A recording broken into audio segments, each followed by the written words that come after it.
Welcome to Intersection. I'm Justin Bell, and I'm here in Silicon Beach, California, where the world of high-tech meets good old California car culture. But you see, I'm at somewhat of an intersection myself because I spent the last 25 years racing and driving high-performance internal combustion cars. But when it comes to the world of EVs, I've definitely got a lot of unanswered questions. So I thought, get my hands on one of the latest cars to the EV market. In this case, the 2023 Nissan ARIYA. Well, it feels like a car, drives like a car, but when it comes to exploring the car, I don't even trust my own bias on the subject. So I've invited a great friend of mine, Justine, as you might know her, Justine Ezerick, who's one of the world's top social media influencers when it comes to technology. I hit 7 million subscribers on YouTube. Now, you'd think that I'd do all the driving, but maybe that's a bit too much of a natural given. Justine's actually going to do some of the driving and also delve into the technology available.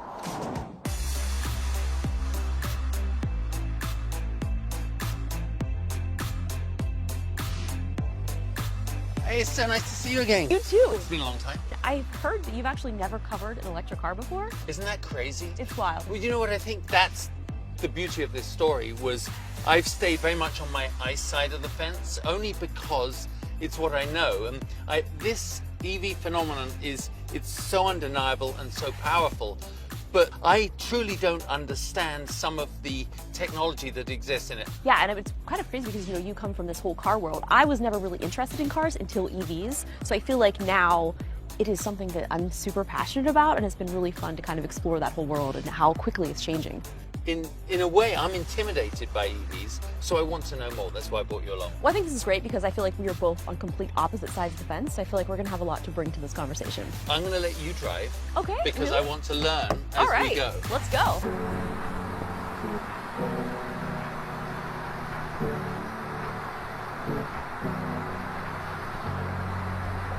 What was it when you first test drove one that made you go out the same day and buy one? Well, okay, maybe a little something like that.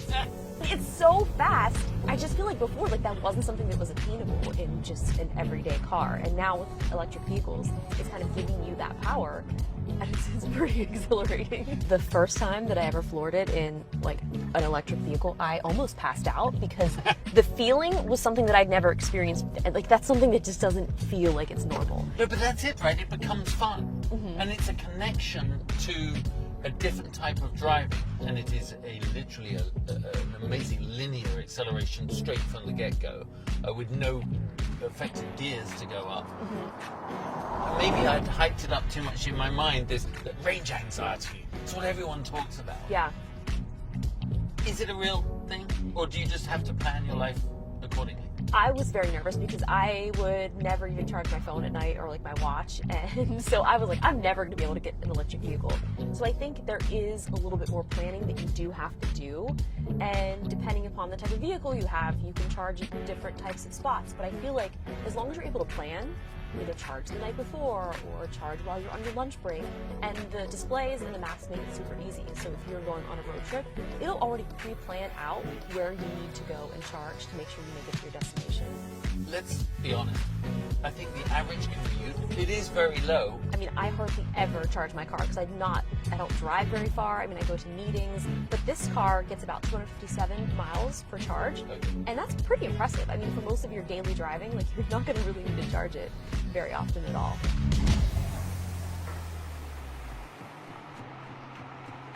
As there's more of an adoption of the EV lifestyle, the designers are going to be able to, and the architects are going to be able to take this further into the realms of futuristic imagination.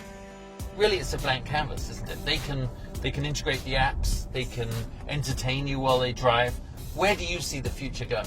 I guess the future of EVs is, like you said, it really is a blank canvas. Anything is possible, and I think that's what is so exciting to me is people are constantly integrating third-party apps, third-party things into vehicles. So it's you can start with just a blank canvas, like you said, and you can be receiving these over-the-air updates. It's wild, isn't it? something I find very exciting is that car companies traditionally have always connected high performance with their road products. We call it track to street. Every single manufacturer, OEM, does it. It's how they justify racing. Right. And to be honest, when they started this EV phenomenon, I was thinking, how on earth are they going to still evolve that? And Formula E was what they came up with.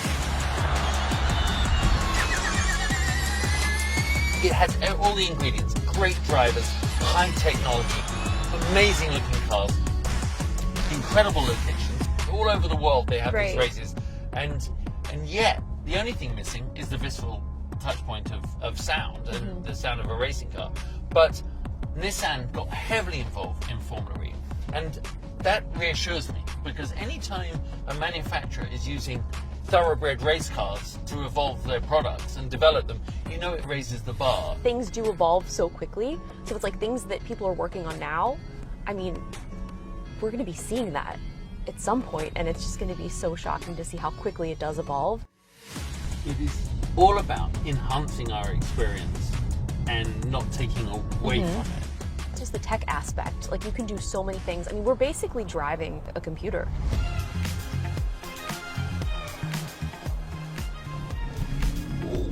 That's what you call torque.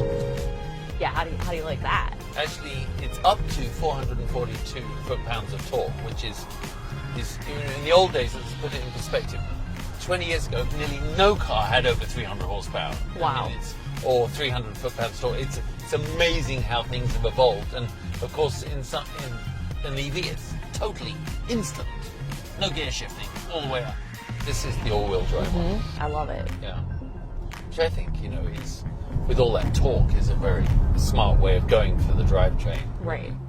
So one of the things that I love about electric vehicles is regenerative braking. So right now we're in the E-step mode, so when I take my foot off of the acceleration, it brakes a little bit, and that allows for you to actually have some battery back into your system, which is kind of cool. I've done some trips up in the mountains to Big Bear, and I'll actually get home with more battery than I had when I left because of all of the downhill. It's so cool. That is sensational, isn't it?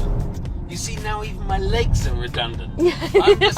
I'm working out that I'm getting less and less useful in life. It's true. My God, you're aging me out, Christine, as I'm sitting here. The driving experience is in a way even enhanced. I mean, my first time behind the wheel of an EV, I bought one the same day. I drove 3 hours to go pick it up from the time of buying it on my phone. Like, it's something that I can't even explain until you've actually felt it. Like, if you've never driven one, like, go test drive and just like experience it, because it really is the future. I mean, it literally feels like a video game. Like, it's just, everything feels very intuitive, very smooth. The handling is also incredible. We are making people's heads turn in cars. Like, I'm looking at them and they're just like, what is that? Yeah. Like, this color too, it's like a copper. Yeah. I like to call it rose gold because that's like my favorite metal. So do you order your phones in rose gold? I do, and all my jewelry. So I'm like, this matches my aesthetic. So I love it. I also love that they have the interior with all of the copper accents as well. Oh, Justine, this has been so fun. I feel it's been so much more than just being chauffeured around. It's been a tutorial for me, a mind adjust on where this technology fits in my life and what to look out for. Yeah, and I mean, I feel like there's so much more to even tell you about this car and EVs in general that we're gonna need a longer drive. That's exciting. I do know that I have to drop it off because Miguel, one of the editors, is going to drive it all the way to Laguna Seca. Oh, that's so fun.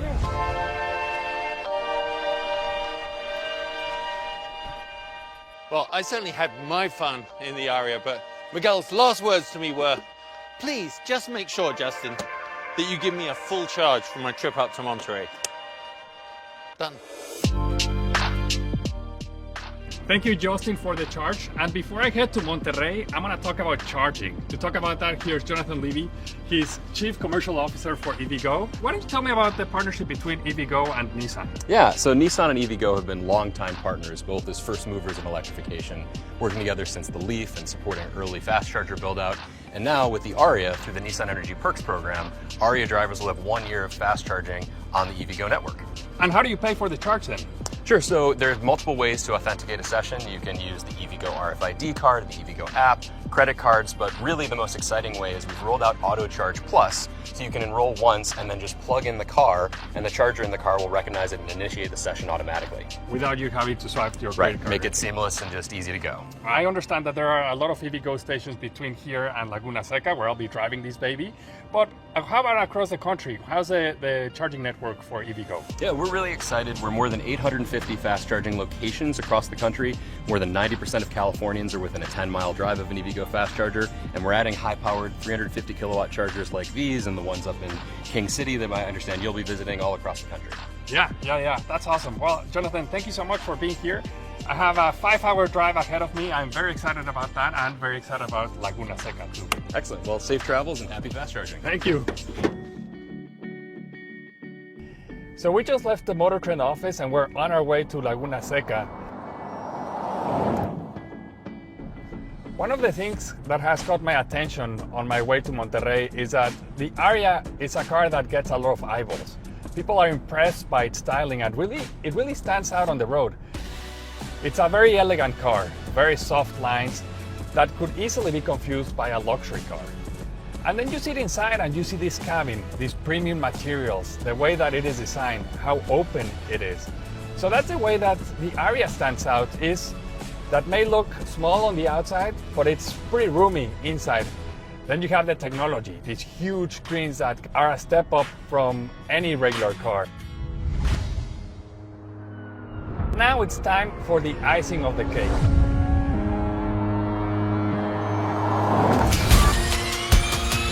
We are in Laguna Seca, MotorTrend's home, away from home. We've spent dozens of years here, racing supercars, setting lap records, and now it's my turn to take the ARIYA around the track. It's gonna be pretty fun. You know, because of the instant torque, it really pushes pretty hard. It's a fun car to drive around the track. The torque is instant. Because the battery is right in the center of the car, the center of gravity is very low, and so that means that the body control is very good.